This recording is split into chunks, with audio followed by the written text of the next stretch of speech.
just some form of malware that can penetrate into the system. Okay, the second part of an incident response plan is identification. How do you identify if a breach occurred? And if so, to what system or account was affected? And for this particular example, when you think account, let's think what email account, as we were talking about phishing, what email account was affected? You know, how many email accounts were affected with this same type of probing or phishing attempt, right? And so you have to be able to identify where the breach occurred, when it occurred, and bring in the right people to fix it. And so then there's a whole new set of questions that have to be answered and applied to your incident response plan. And that is, who do you notify? Who's supposed to know? When do you escalate this? And what is the process? Or is it automatically escalated?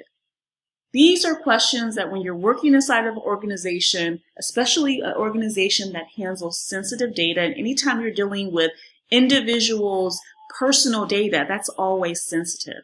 Anytime you're dealing with funds, money, always sensitive. And we are in a stage in history where data is like gold. So therefore, it is imperative that data is protected, especially if you're doing business in places like the EU or the UK, where there are many laws and initiatives to protect data.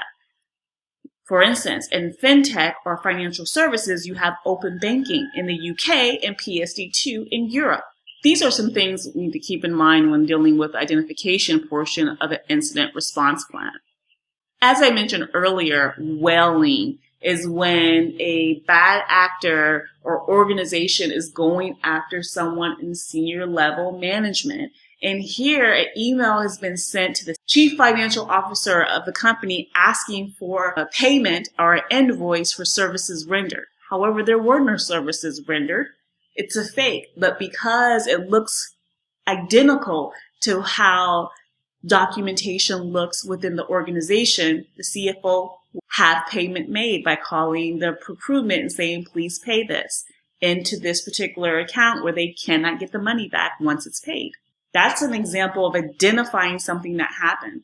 So when this happens, instead of paying it, instead of calling procurement, the CFO can call the CTO and say, hey, is this legitimate? I'm confused. And the CTO and his team, security is a part of his team, can drill down into that, see what's happening, and immediately get rid of it.